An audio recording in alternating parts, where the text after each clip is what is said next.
নমস্কার বন্ধুরা, RP village স্টোরির পক্ষ থেকে সকলকে জানাই অনেক স্বাগত। আজকে চলে এসেছি আবার একটি নতুন রেসিপি নিয়ে। এই দেখো, গাছ থেকে আজকে এই এঁচোড়টা পেরে নিয়েছি। এই এঁচোড় দিয়ে দারুণ সুন্দর একটা রেসিপি তোমাদের সাথে শেয়ার করব। চলো তাহলে রান্নাঘরে যাওয়া যাক।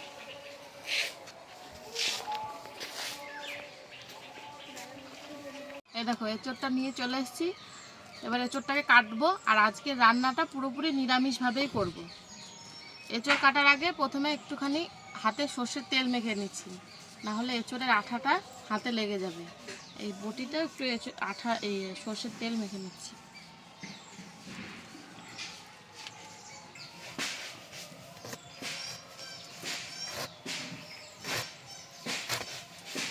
এই দেখো, এঁচোড়টা কিন্তু কচি আছে।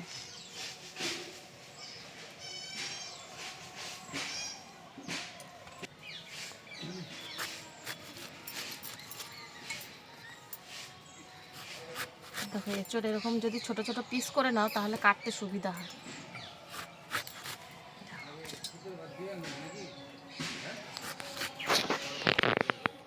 দেখো, এইভাবে ধরবে, তারপরে এইভাবে খোসাটাকে বাদ দিয়ে দেবে। একদম সহজভাবে এইভাবে কাটা যায় এঁচোড়, খুব তাড়াতাড়ি হয়ে যায়। এই দেখো, পুরো একবারেই কেটে গেল সবটা। এবার ছোট্ট ছোট্ট করে পিস করে নেব।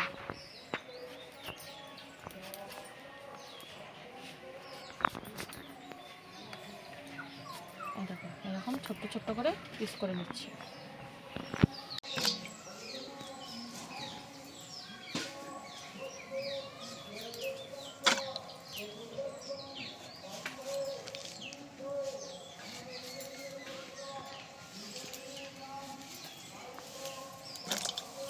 এই এঁচোড়টা খেতে কিন্তু খুব টেস্ট হবে, এখনো বীজগুলো বড় হয়নি।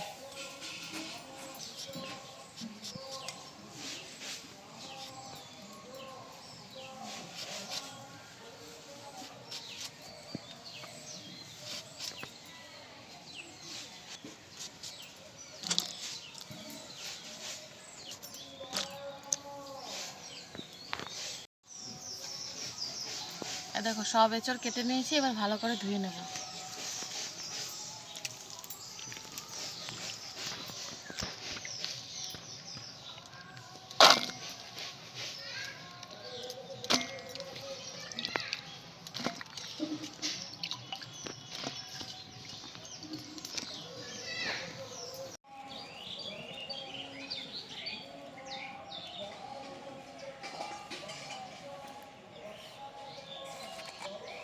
সব কিছু গুছিয়ে নিয়েছি, এবার প্রথমে এঁচোড়টাকে ভাপাবো।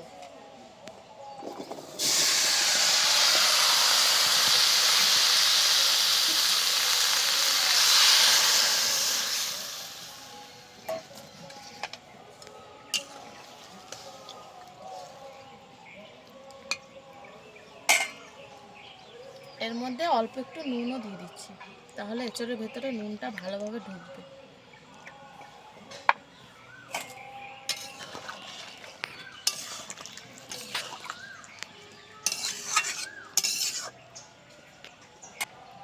এবার ঢাকা দিয়ে দেবো।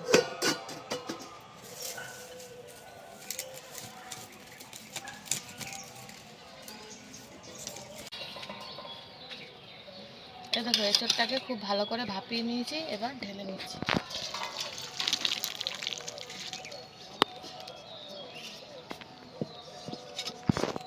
এবার এঁচোড়গুলোকে ভাজবো, তার জন্য কড়াইতে দিয়ে দিচ্ছি সর্ষের তেল।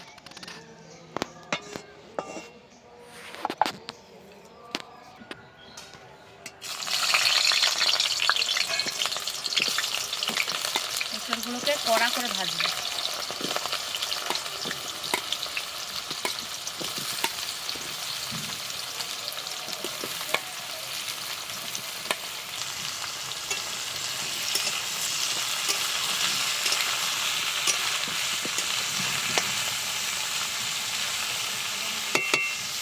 দেখো, এঁচোড়টা 50% ভাজা হয়েছে।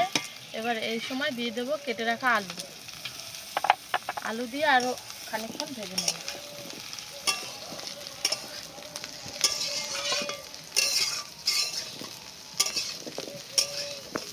দেখো, এঁচোড় আর আলুটাকে খুব ভালো করে ভেজে নিয়েছি, এবার ঢেলে নেব।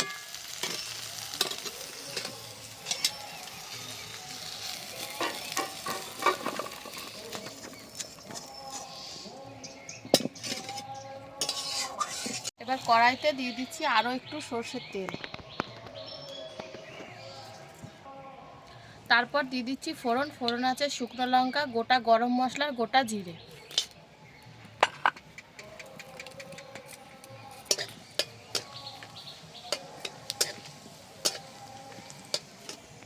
এবার দিয়ে দিচ্ছি বেটে রাখা মশলা।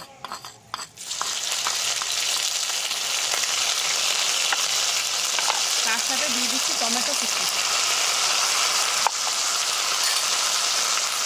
উপর দিয়ে অল্প একটু নুন দিয়ে দিচ্ছি। এবার আগে এগুলোকে একটু ভেজে নেব, তারপর বাকি মশলাগুলো দেবো। মশলাটাকে কিছুক্ষণ নেড়ে চেড়ে নিয়েছি। এবার দিয়ে দিচ্ছি এর মধ্যে জিরে আর ধনে গুঁড়ো। তারপর দিয়ে দিচ্ছি খানিকটা লঙ্কা গুঁড়ো, আর দিয়ে দিচ্ছি পরিমাণ মতো হলুদ গুঁড়ো। নুন আগে একটুখানি দিয়েছিলাম, আর অল্প একটু নুন দিয়ে দিচ্ছি। এবার একই সাথে টক দইও দিয়ে দিচ্ছি খানিকটা। এবার সব কিছুকে খুব ভালো করে বেশ খানিকক্ষণ টাইম নিয়ে কষিয়ে নেব।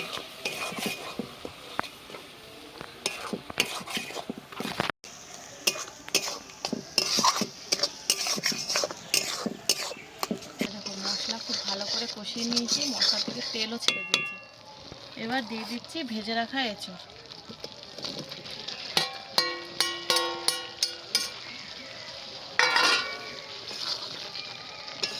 এবার এটাকেও আরও বেশ খানিকক্ষণ কষাবো।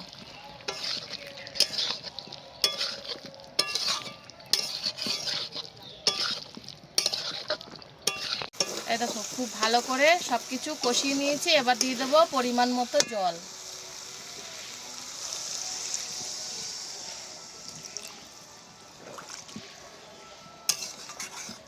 এবার ভালো করে সে আরও খানিকক্ষণ জাল করে নেব।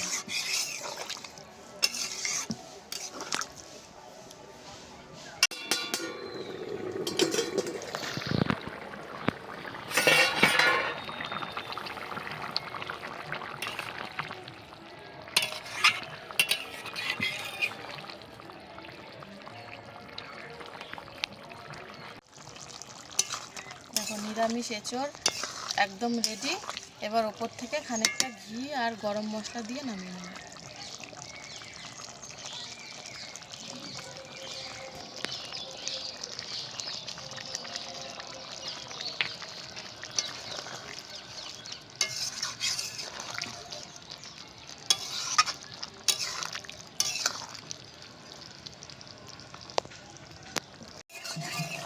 এই দেখো এঁচোড় একদম রেডি।